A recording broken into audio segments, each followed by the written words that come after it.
I'll go ahead and call the meeting to order and ask you all rise for the pledge of allegiance. I pledge allegiance to the flag of the United States of America and to the republic for which it stands, one nation, under God, indivisible, with liberty and justice for all.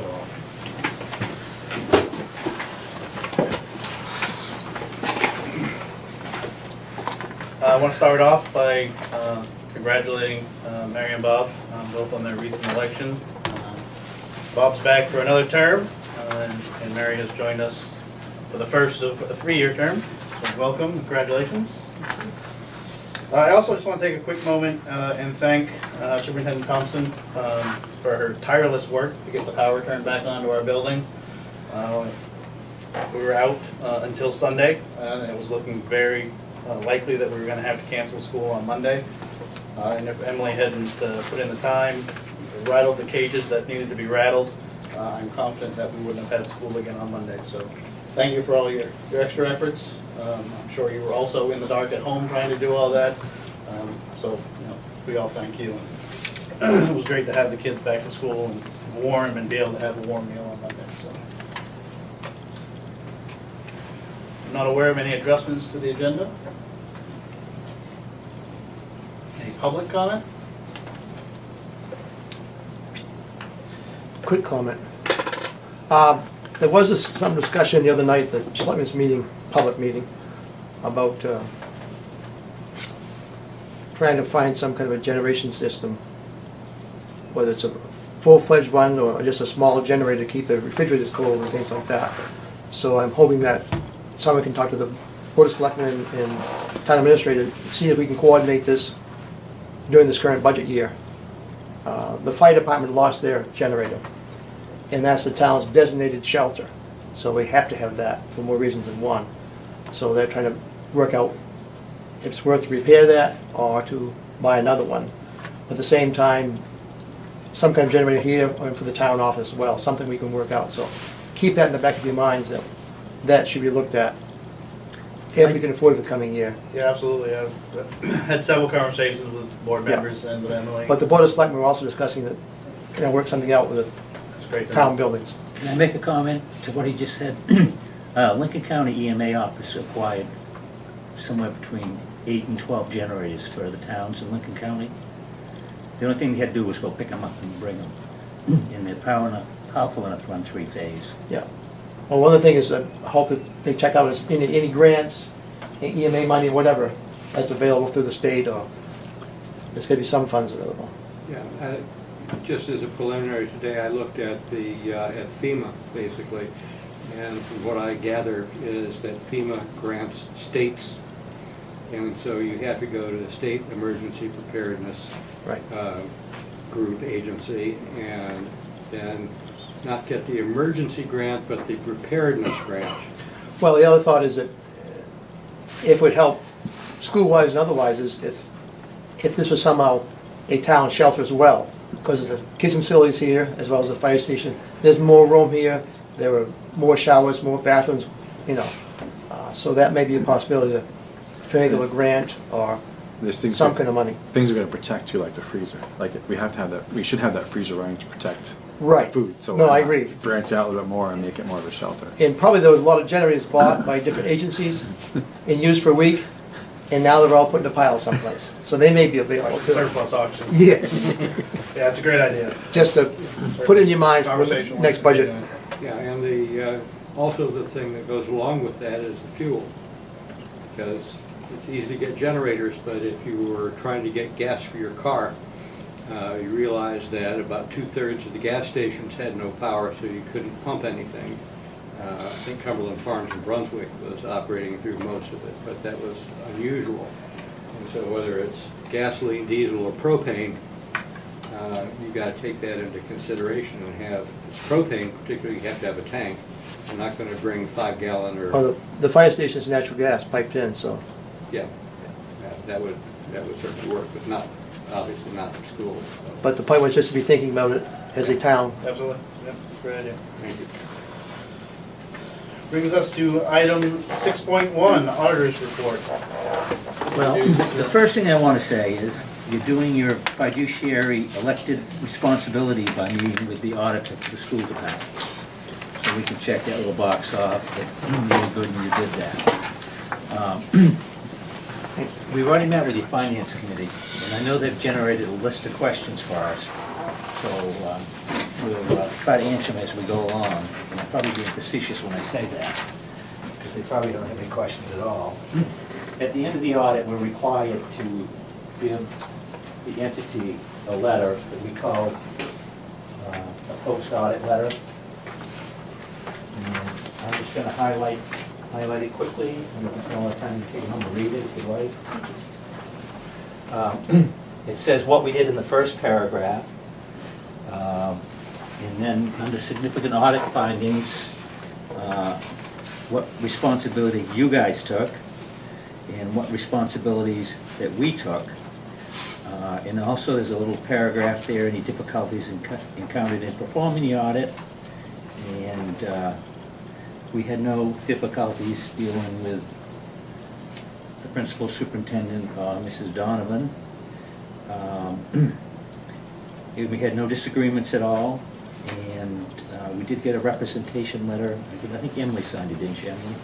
That said you told us everything that we asked. So that's pretty much the gist of the letter. There are a few estimates in the financial statements. One is the state's contribution to the Maine State Teacher Retirement Account. They're supposedly putting in 10.74%, is it? Something like that. 10.57%, and teachers are putting in 3.36. And when I get to the town level, we have to pick up the pension liability, but when we're looking at a department like the school department, we're not required to pick up that pension liability. It actually falls back to the town because you're a department of the town. And that's just arrived at by using probably the DAP-board method. And the assumption is that all the teachers are going to get a raise up to 10% in the next year, and the cost of living is going to be 3%, and they're going to make a 6-point-something rate of return. So it's just a number that doesn't really mean anything. If you're interested in learning more, you can read the town's financial statements. In the notes to the financial statements, it's like 5 or 6 pages long. So you don't have to, Forward to you're not required to have that information. They are, because of the oversight of the school department. So if you have an opportunity, you can go ahead and read the audit report for the municipality if you have nothing better to do. There are a few items in the audit report that Bobby's going to touch on. I think in the big picture, you did a real good job of controlling the budget that you had. You listened last year when we talked to you about setting up a special reserve account so that you could take care of fluctuations in the expenses that you have no control over. And you did set 60,000 aside. And I think when you came to arrive at a number that you let the town apply to the education request for this year, you're really, really close on that. So we have no problems with you having too much money, or anyone getting at you for having too much money. You're up, Bobby. All right. I think that the best place to start is page 7, Exhibit C. It does a comparison of your budget and actual. Most people just care about the actual versus the budget, and then also what the bottom line is. And this is just for your general fund. And you can see that no line was overspent for your expenditures. One thing to take notice of is that up on the top under the revenues, there's the Maine State Retirement on Behalf payment. That's $91,800-ish. And then you see that amount below again. And that's what Bill was just talking about. That's the portion that the state is theoretically putting towards the teachers' pensions. And accounting standards require that we show it as a revenue and then as an expense. So you see on the expenditures, it's there at the bottom, and it's in an unfavorable parentheses, but it's not really. And so all of the other ones you underspent. Overall, your budgetary authority was underspent by $311,428.44. so you did a really good job. Your fund balance at the end of the year was $349,689.64. And if we flip forward to page 6, you can see all of the funds except for the lunch fund, and the revenues and the expenditures that occurred in fiscal year 16. If you go down to the bottom of the general fund column, you'll see operating transfers out. 30,000 of that was to the lunch fund, and 60,000 of that was to the designated special education reserve.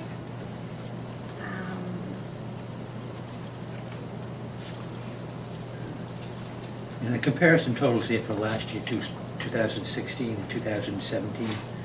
So you can see what happened to the expenses, and you also can see what happened to the revenue. Last year was the first year, right? Yes. Yes. Okay, so if you look at last year's financial statements, you don't have that comparison because you weren't your own entity at that point. So it's really great to now have the ability to compare what happened in the prior year. I'm going to have you flip back to page 8 so we can look at the school nutrition program. I tried to do some analytical procedures with percentages of the salaries to the sales, and you're such a small school that we can't really do that and get a figure that is meaningful. Do you want to explain that part? Then normally, you can say what they're actually doing is operating a restaurant. So if I have restaurant sales, what should my labor costs be and what should my food costs be? And those percentages probably work at Morse High School. But when we get down to the school with small population, you know, your kitchen staff can probably cook for twice as many meals as they're cooking for right now without any increase in labor cost. And then I think you've taken the position that you want the taxpayers to fund part of the nutrition program so the cost is lower to the students. Most schools do that. So at that point, the numbers are so skewed that you can't really do a calculation that makes any sense from an analytical standpoint.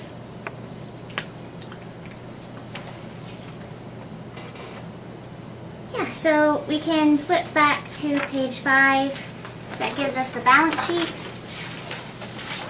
And this one has the school lunch included on it. So you've got each column, general fund, then the special revenue, which are all the grants. And then the capital projects, designated reserves, that's the special education reserve again, and then school lunch. And if you look at the general fund column, if you look down to the bottom under fund balance, you assigned $346,244.34 to go towards next year's budget. And then you have an unassigned fund balance of $3,445.30. And what we're going to look at now is the excess fund balance calculation.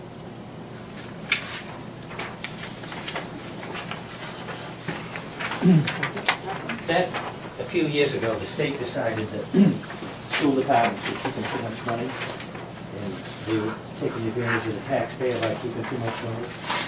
So, at the same time they made it mandatory that you meet with us, they also made it mandatory that you do a calculation on what they call excess funds. And what happens is it's based upon your budget. So what they're saying is if your budget's $3 million, you can have 3% in unassigned fund balance. And you actually had $349,690, but the balance that was allocated to the 17-18 budget, as Bobby pointed out, was the 346 number. So the unallocated balance at the end is $3,445, which is smaller than the 3% rule, because if it's greater than the 3% rule, you're supposed to spend it or apply it to the budget over the next 3 years so that you're not taking advantage of the taxpayer again. You had a problem last year, I think we talked about it, and we suggested you take some of that excess money that you knew you were going to have and get it over in reserve account. so that it's there when you need it. And if something comes up, like on a special ed student that you didn't have before, you get some way to go get the money without going back to the taxpayer and trying to get more money again. So that's the concept in doing it. And, I mean, you could do it for, I realize you contract your school buses. Schools are doing it for school buses, funding so much a year, so when it comes time to buy the bus, they have the money set aside, and it's not a big whammy in the budget in 1 year. And they're also setting it aside to make sure there's money available to take care of capital issues at the school, if the furnace should break down, or the freezers all break down at the same time. You have some way to go get money that you never budgeted for in your normal budget. So I think you're headed in the right direction on that. It's kind of amazing that in your second year you were able to estimate it that closely. Most schools can't. And they've been in operation a lot longer. Most schools don't have Emily. Yeah. And Mrs. Donovan too, I can Absolutely. her. Go ahead. Okay. Who do you use to make it? Okay. So we're gonna flip back to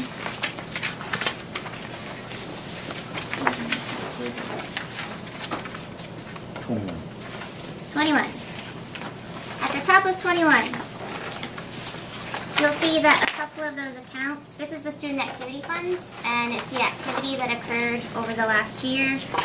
You'll see that 2 of them have a negative balance, but I talked to Mrs. Donovan about it, and she said that she was just waiting to have deposits from the people who had the money, the teachers, and that those would then clear up those negative balances.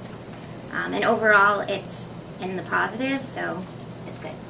And the other thing to point out is, even though you rely upon Emily to keep an eye on that account, you're responsible. And we did have a situation this year where the principal, not Emily, went on Amazon and charged something back to the student activity account that was personal. And then it was reimbursed by The town. the town. So, I mean, I'm thankful I have some younger auditors because they know more than I know about these different websites that are out there and can attach names to what the invoice is that I can't even, it doesn't mean anything to me. It didn't mean anything to the people who then reimbursed it from the town money, so. No. So you do want to look at it once in a while, just to protect the innocent. Not to try to find Mrs. Donovan being guilty or Emily being guilty.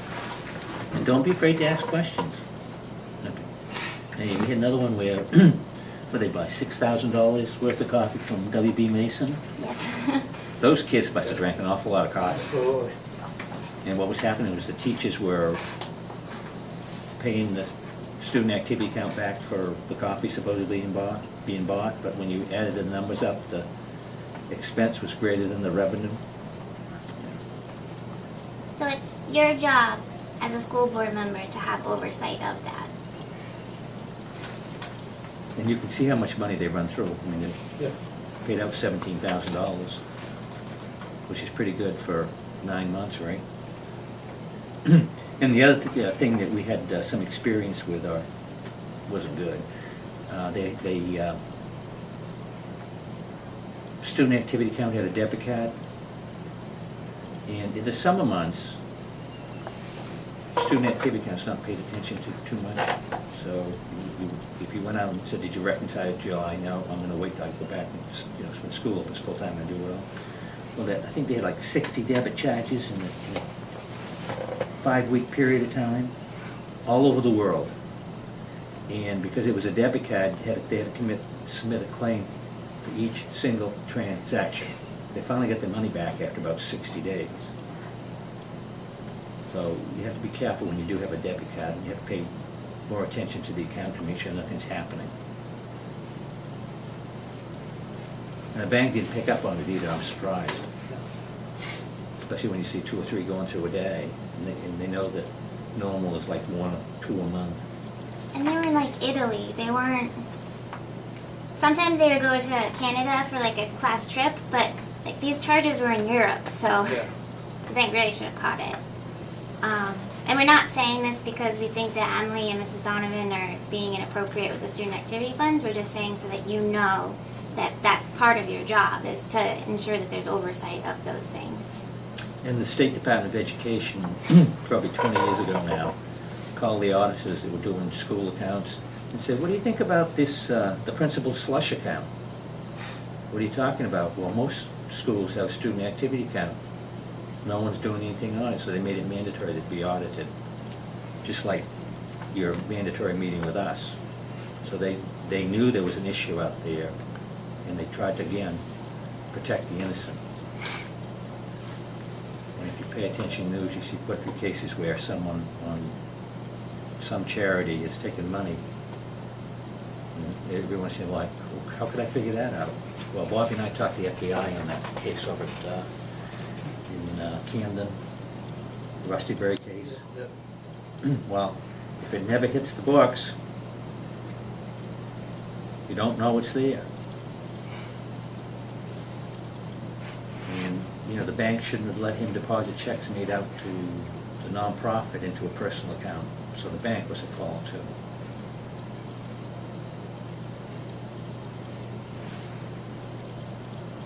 Anything else we need to cover with him? Does anybody have any questions? There's quite a few pages here, and some of them are mandatory again. Page 23 is mandatory. Scheduled expenditures of federal awards. Normally, that's not required unless you spend more than $750,000, but the Department of Education wants it out there.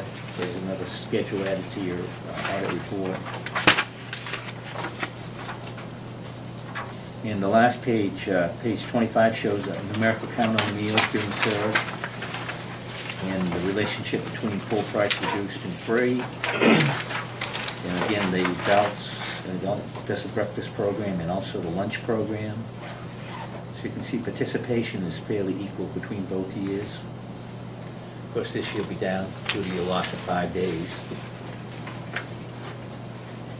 And I see you've got it on the agenda, how to fix it as item 6.2.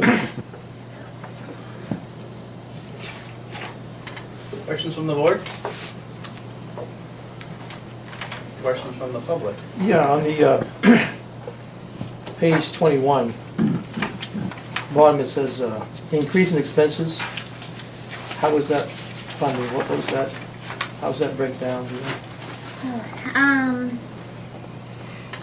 I don't know the exact breakdown at this very second, but we sometimes have to do different entries. It could be the accounts payable for the increase. Increase in expenses. Yeah.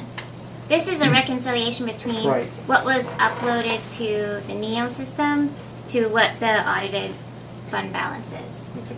And on transfer expenses to general fund, was that just a correction? No, there was some expenses that were under the title funds that actually belong back into Yeah. general fund. And transfer reserve, $60,000? That's the special education. Special budget. Wasn't that 70? No, 60. We had approval up to, I think it was 75. Up to 70. But I thought you discussed- Last meeting, we went up to 60. I thought your last meeting, you, was it We 60? did 60. We didn't have 75 available.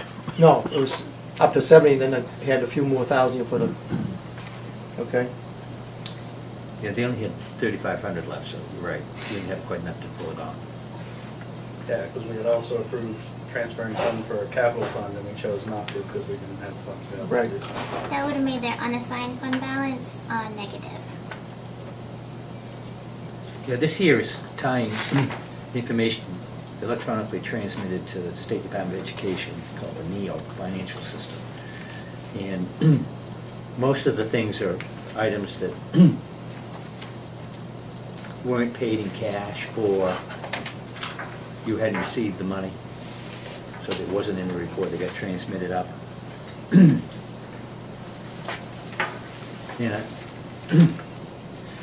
it's normal to see these type of adjustments, okay? Because of things that take place. So it's not abnormal to see this page with the reconciliation items on it.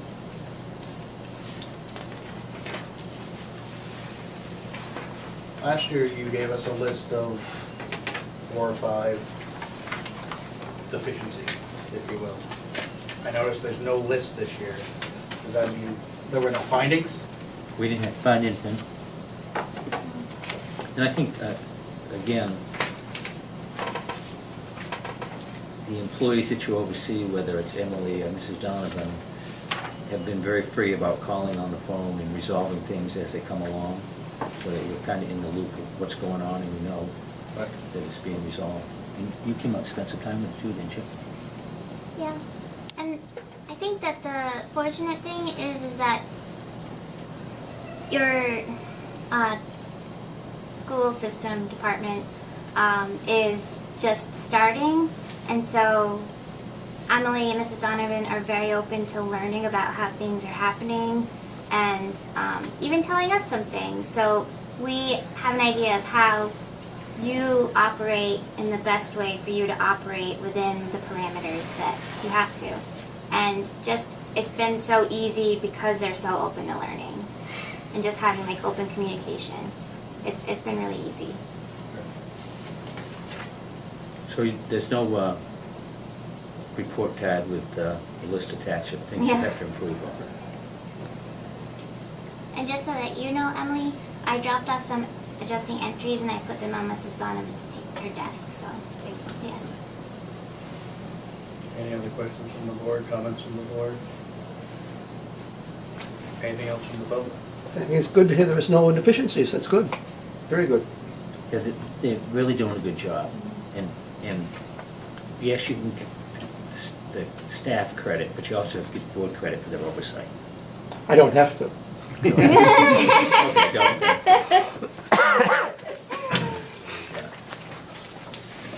Very Good well, job. thank you. Thank you very much. For your work. And if you have any questions after you look it over, give us a call. I'll funnel through Emily. Thank you. Thank you. And if anything comes up in the year and you think we ought to come back and talk, but you can do that. Great. Brings us to item 6.2, school calendar / storm days.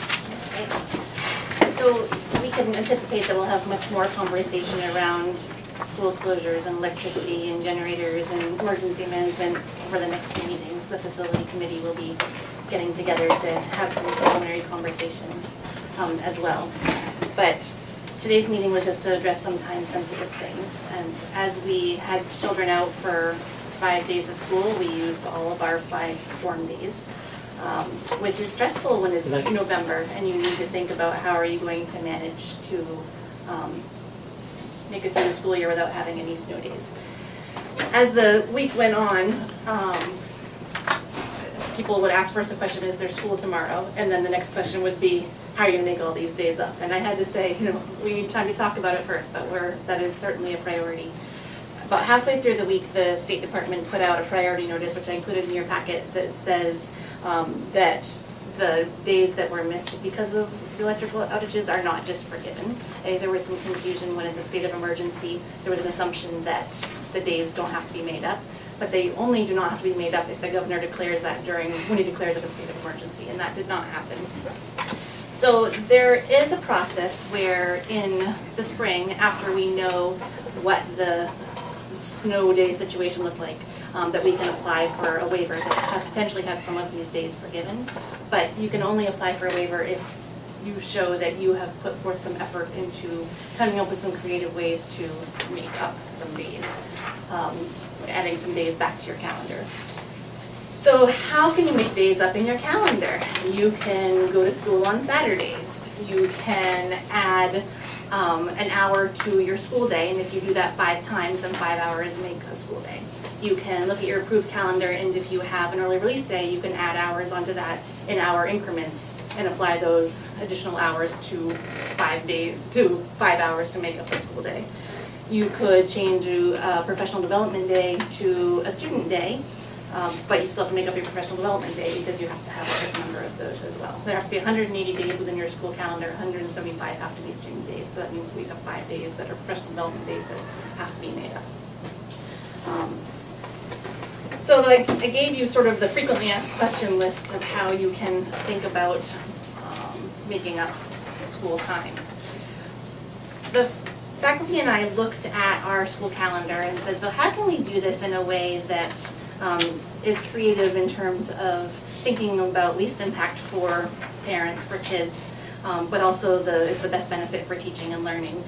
And we came up with a variety of ways that we could actually make up the time without it, I don't want to say hurting, because it's never a bad thing to be at school, but without really causing any differences in the way we already do business.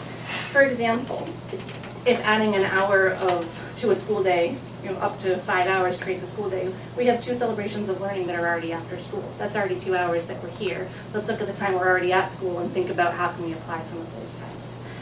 So we also looked at our professional development days and thought, are there some days that we could either eliminate and move to the end of the school year so that kids could come to school, but that we do our professional learning later in the year. We looked at our late start Wednesdays and thought, are there Wednesdays during the school year that we can space out that if we came to school at 8:25 instead of 9:25, that adds an hour into the day. So we came up with a variety of ways that we thought we could make something work. And then I put a survey out to parents last week asking for their feedback about what makes the most sense for you and what can you support. And I included that survey in your packet. But the things I asked parents about were, how do you feel about having a school day on Saturday? And you can see, I think it was 9, but fewer than 10 people supported that. How about adding an additional hour on the end of several school days? That was more well received. Adding an additional hour to several Wednesday mornings by eliminating some late starts had 34 or so responses of saying that was favorable. Changing professional development day to a student day had about 28 responses of being something that would be possible. Adding additional school days to the end of the school year in June, that was not as favorable as some of the other options, but when we look at what may end up being, that's what we already have in place, and that always is an option. Changing a vacation day to a school day, there's been lots of comments, I think, in the whole state about, well, we've got February and April vacations, can we look at those in a different way? I really wanted to know, how does that work for families, and so you can see their thoughts around that. Adding hours to already scheduled early release days. So early release days are when we get out of school at noon. Sometimes it's because we have comp time, like for conferences next week, or prior to Christmas vacation, we have a release day. I think that seemed like that was a good option for families. And then the other thing that we thought about is that we're trying to promote community stewardship. And so if we create a school-wide initiative for a half a day on a Saturday that's really about community stewardship around Earth Day, around Better World Day in May, how would you feel about that being a school day? And there was more positive response to that than just coming to school on a Saturday. So this was the feedback back from parents. There were 41 responses in a pretty quick turnaround. I think it sent it out on Friday and asked for Tuesday. So I was pleased to be able to get that amount of feedback in such a short amount of time. One of the challenges we have is with late start time. If you were to add an additional hour to several Wednesday mornings, it would take 5 Wednesdays to make one day. We can only do that if RSU1 is also doing the same thing because we share buses. And so I had some conversation with Dr. Manuel and RSU1, and they initially were thinking that maybe they would be ready to do that, but they only missed 3 days of school. And so they want to wait till after winter and see what their situation looks like before they give up late start time. So at the moment, that's not an option for us to consider because we don't have a way to get our kids to school. I did ask Bath Bus if we could, on occasional Wednesdays, combine our elementary and middle and high school runs into one and add adults to the bus if that was a concern, but it's not a concern about having K-12 students, it's a concern about space. There's just not enough room for all of our students on the buses at the same time. So there are a couple of roadblocks around late starts, which is unfortunate in that it's a very simple solution, but it's more complicated in terms of how our grader systems work together. So on the next page in your packet is our school calendar, just for reference. But the page after this is what I would like to talk about for now. I would like you to consider these proposed calendar changes. And the top table that I'll talk about are time sensitive because one is as early as next week. We see that we could make up 2 days right off the bat by looking at next Tuesday, November 21st, adding 3 hours to our current half day. makes it a full day. Right now, the afternoon is supposed to be comp time for teachers from conferences last week, but we have an early release date on our calendar for December, is it 22nd? That would become the teacher comp time. So we'd still meet the criteria of our teacher contract, but we'd also be able to gain 3 hours back towards that 5-hour minimum of making up one day. The challenge is that's a very short turnaround for parents in terms of saying, we're gonna make this change next week. But at the same time, they're either gonna be traveling for Thanksgiving and it doesn't impact them, or they're going to be here and may welcome having their kids in school for the full day. And so I've bounced that off a few parents, and it's been received as an option and a possibility if that's something we support. Back Bus would be able to transport us home at the regular time, so transportation's not an issue. So if we did that on next Tuesday, added those 3 hours, and then took our December 21st celebration of learning and said that extension of 3 to 4, and that June celebration of learning, extension from 3 to 4, that right there makes up one day without too much difficulty, bringing us, if you look back at our school calendar, with 5 storm days already used, we'd be scheduled to get out of school June 19th. That puts us back to June 18th. This is one more extra day for custodian. Additionally, the other thing I'd like you to be able to consider tonight is if you look at our school calendar, we are scheduled to have a professional development day on January 2nd. It's the day right after the students' winter break. This, when we did this last year, it was a fantastic use of a day because we came back and we dug into our winter expeditions and used the day well. We have a school designer all lined up. However, we feel like if we could make that a student day, that the teachers are very willing to have a professional day on a Saturday rather than asking students to come in, because we're usually here anyway. So I don't know which Saturday in January it would be, but at the next meeting I would name that day and we could vote on it then. But if we make that change, that gives us back a day, and then we already have 2 student days. They're back on the calendar and make our last day of school June 15th. That's really without much difficulty on our end. Those are the things I'd like you to consider tonight. Still on the table would be we wanted to propose eliminating 5 late starts in January. That is 5 hours, that would be one day. Given that we have a faculty meeting in January, given that we would have a Saturday professional development day, it felt like the best balance for us to give up PD time.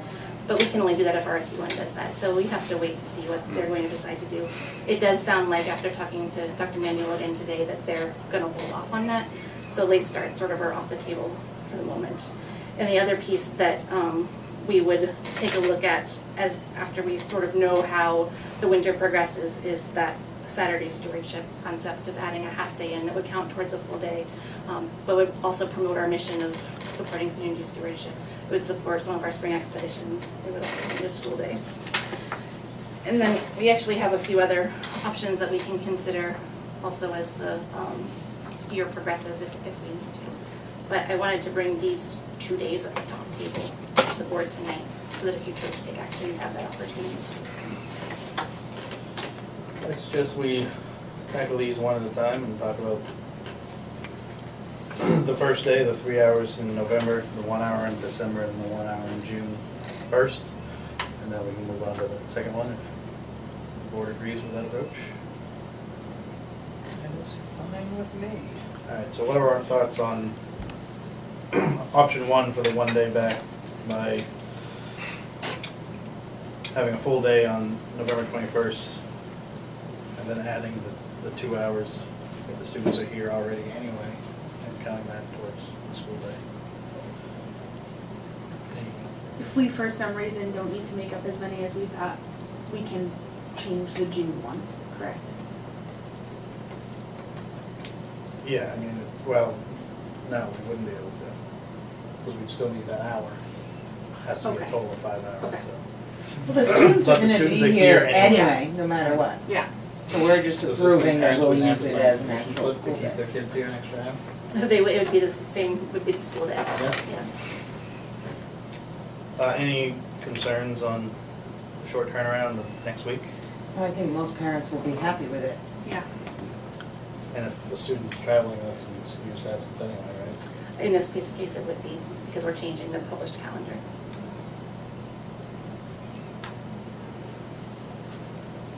I move that we approve the 5 hours proposed to recover one snow day or one day of school. Second. We have a motion and a second. Any additional discussion? Any public comment? All in favor of making a full day November 21st and adding an hour December 21st and the June celebration of learning, count that as a day. All in favor? That is unanimous. We just got back one day of the calendar. Second option is to take January 2nd, 2018, and make that a full day instead of a full professional development day. And I just want to highlight that doing that means that the teachers then come in on a Saturday. And it sounds like that is a voluntary thing on their part, which I think if we do this, we should thank them profusely, because that is a huge sacrifice to do on a Saturday. Thoughts on the second option for the second day? Only that there's always a risk that they could end up being a snow day, first days of January, so, we'll put that into a cocked hat, but sounds like since the teachers are reportedly willing to do that, it sounds like a creative way that causes the least amount of distress, if you want, all around. And that actually brings up a good question. If January 2nd had inclement weather and we didn't do this, what would happen with the professional development day today? If it was, like, if we didn't make any changes and it was a snow day, the professional Right. development day would have to be rescheduled for another time, because we still are required to have those days. If it was safe for teachers to travel, we could have days where teachers could report and students don't. Right. I had hoped to do that the final Friday of our power outage, but we had no lights or internet, and most of the teachers still had no power, so they were leaving generators running at home, and it wasn't a safe thing to do, but, so yes, if we made no changes and it was professional development day that got snowed out, they still would have to make it up. So That would be a wash. I would move that we approve the one day on January 2nd with the professional development day moving to the Saturday. I'll second. With a big thank you to the teachers for being willing to do this. Motion's been made and seconded. All in favor? We got back 2 days, hopefully. And we'll revisit as we go through the year and, I just have a question about the late start. Would there be a way to do that where it's, I know this isn't ideal, but if you said we're not providing transportation in the morning, I was gonna say too. and it's gonna be not late start, you need to provide the transportation in the morning, everything will do the same in the afternoon, or is that not even a possibility? Is that something we could consider? I think realistically, we wouldn't give everyone the same opportunity to get to school if we were to do that. I think it's a legal option. We are required to transport elementary students. We're not required to transport high school. But I guess I don't have a definitive answer. If it's something that you want me to explore, I'm happy to ask those questions.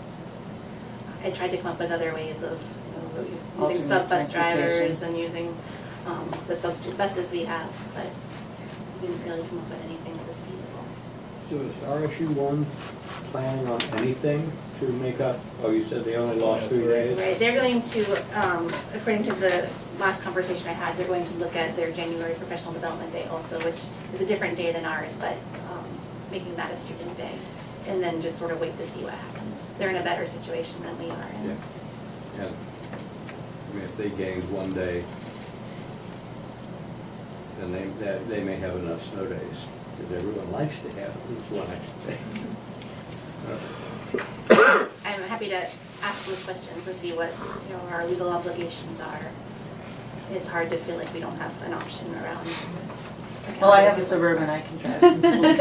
I'm wondering if we also did a survey similar Yes. to like the options to make up school. If we did a survey, if transportation was not provided, how Could you many- make it to yeah, school, or how many would this be a problem because that for? would give us a better idea to gauge what we're looking at to have to Yeah. provide transportation And it for. wouldn't have to be We focused get on some data on that, January I think in would be that helpful. case. Right. And I guess just my If own, it's just one day a month. my own personal opinion, yeah, the schedule's tight, and we may have to make up some days at the end of the year, and, you know, I get that that would be burdensome, but I would ask that we don't change how we assess school or not having school on a snow day. I certainly wouldn't want us to put, and I know you wouldn't, but I certainly wouldn't want us to put student safety, staff safety, just so we can make up a day.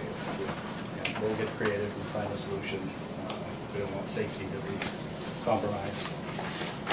And again, the possibility of applying for a waiver after winter does still stand if we've been able to show that we have done what we can to make those days up. So that's not off the table, it's just not an option until after we get, through March. Is there a cap on days that are waived? Or is it a case by case Yeah, it's basis? case by case. Brings us to item 7, back to public comment. Any further public comment? Because our November meeting was canceled because we didn't have power, we did do a shortened agenda this month, but we will have our regular meeting December 6th here in the library at 6:30, and that is also when we will elect our board officers, committee assignments, all that fun stuff. With that, I will entertain a motion to adjourn. So moved. Second. Motion's been made and seconded, all in favor? Unanimous, we are adjourned. Thank you, buddy.